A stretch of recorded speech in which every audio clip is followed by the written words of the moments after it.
നബിദിന അവധി പ്രഖ്യാപിച്ചതിനാൽ ഇത്തവണ UAE പ്രവാസികളുടെ തിരുവോണം പൊതു അവധി ദിനത്തിലാണ്. ശനി ഞായർ ദിവസങ്ങളിലെ വാരാന്ത്യ ദിവസങ്ങൾ കൂടി ചേരുമ്പോൾ മിക്കവർക്കും 3 ദിവസത്തെ അവധി ലഭിക്കും. ഇതോടെ ഓണാഘോഷം കേമമാക്കാനുള്ള ഒരുക്കത്തിലാണ് പ്രവാസി സമൂഹം. UAEയിലെ ഓണവിപണി സജീവമായി കഴിഞ്ഞു. ഓണക്കോടി എടുക്കുന്നതിന്റെയും സദ്യവട്ടങ്ങൾ ഒരുക്കുന്നതിന്റെയും തയ്യാറെടുപ്പിലാണ് പ്രവാസികൾ.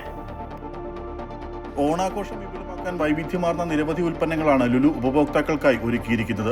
കേരളത്തിൽ നിന്നുള്ള പഴം, പച്ചക്കറികൾ, ഉപ്പേരികൾ തുടങ്ങി നാടൻ ഓണപ്പലഹാരങ്ങളുടെ വിപുലമായ ശ്രേണിയും ഒരുക്കിയിട്ടുണ്ട്.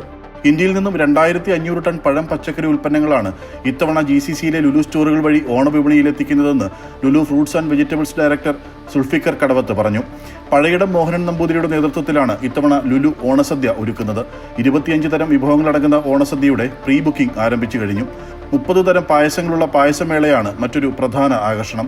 ഓൺലൈനിലൂടെയും ലുലു സ്റ്റോറുകളിൽ നേരിട്ടെത്തിയും ഓർഡറുകൾ ബുക്ക് ചെയ്യാനാകും. ഓണപ്പൂക്കളത്തിനുള്ള വൈവിധ്യമാർന്ന പൂക്കളും ലുലു സ്റ്റോറുകളിൽ ലഭ്യമാക്കിയിട്ടുണ്ട്. ഓണം ഇവിടെയാണ് എന്ന പേരിലാണ് ഇത്തവണ ലുലുവിന്റെ ഓണം ക്യാമ്പയിൻ.